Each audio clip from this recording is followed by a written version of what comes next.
वल्लभ भाई पटेल 150तम जन्मवार्षिक अवसर में आज सारा भारत में राष्ट्रीय एकता दिवस पालन कर आज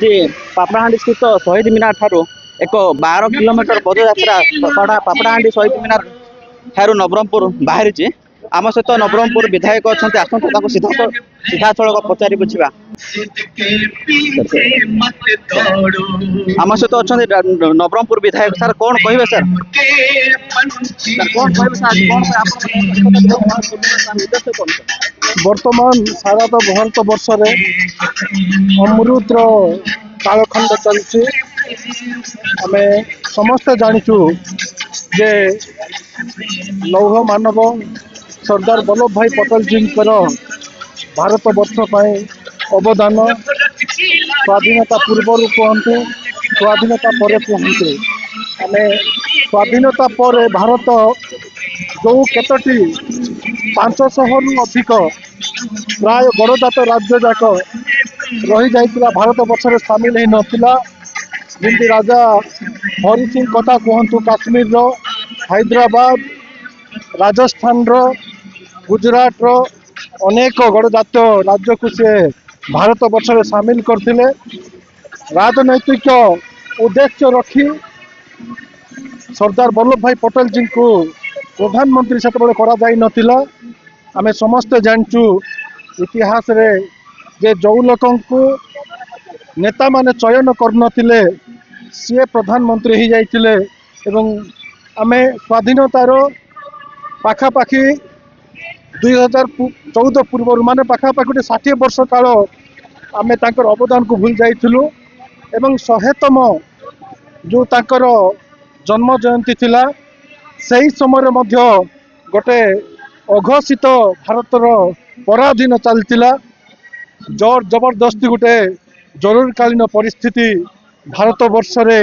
कांग्रेस से लदी देइतिला एवं राष्ट्रवादी नेता माननकु समाज काम करथिबा लोक माननकु सेठी लक्ष लक्ष संख्यार जेल रे मध्य भर्ती करा जाइतिला सेही महान स्वाधीनता संग्रामी जो सी एकता जो करथिले भारत वर्ष को सेतिपई आज यशस्वी प्रधानमंत्री 31 अक्टोबर रु 150 वर्ष जो जन्मर ताकू वर्तमान एकता यात्रा एवं आत्मनिर्भर भारत भाव में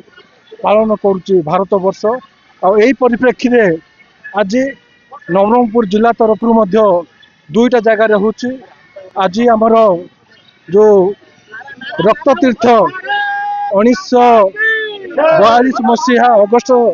24 तारीख दिन पुरी नदी कूल जो रक्त रंजित हो जाइतिला स्वाधीनता नवरंगपुर 100 लोक जो बलिदान देइतिले बेसरकारी हिसाब रे किंतु सरकारी हिसाब रे 19 जन से रक्त तीर्थ पुरी नदी कूल आज एकता यात्रा आरंभ होती मान्यवर मंत्री पताका देखे आरंभ करते शिक्षा मंत्री श्री नित्यानंद गौड़ महोदय आईटा नवरंगपुर टाउन पर्यंत जीव सूचाई दूची यात्रा जे एकता भारत वर्ष आने सरदार वल्लभ भाई पटेल जी कौन करते आपण मैंने शुणुले नवरंगपुर विधायक जहाँ प्रतिक्रिया दूसरे सरदार वल्लभ भाई पटेल 50तम जन्मवार्षिक उत्सव में सरदार वल्लभ भाई पटेल को जो जहाँ अवदान रही है मन पकाइवाई आज राष्ट्रीय एकता दिवस पालन कर प्रतिक्रिया दूसरे देखो सरदार वल्लभ भाई पटेल ये 150तम जयंती ये 150तम जयंती को आज आम नवरंगपुर जिलार जो 19 जन जो शहीद होते पापड़ाहांडी रे जो शहीद पीठ अच्छी शहीद मीनार अच्छी से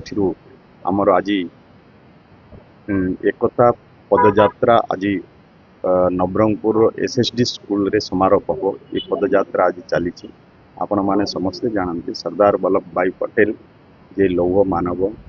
से एकतार प्रतीक थे देश रे प्राय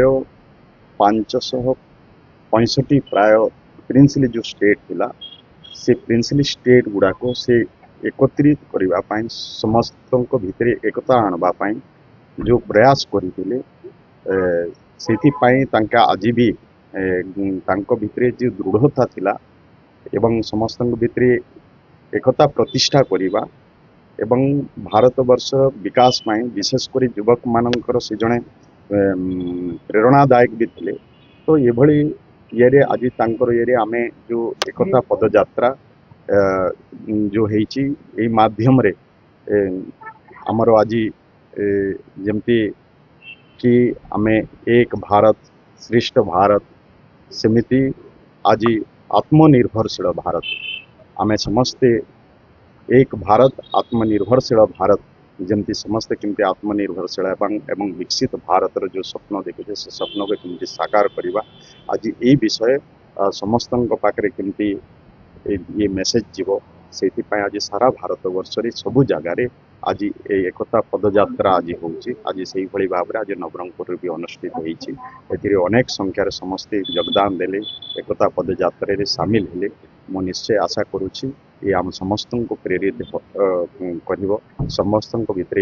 एकता समन्वय प्रतिष्ठा हो पार एवं विकसित भारत जो स्वप्न देखा होची आत्मनिर्भरशील भारत है कि विकसित भारत जो स्वप्न को साकार कर।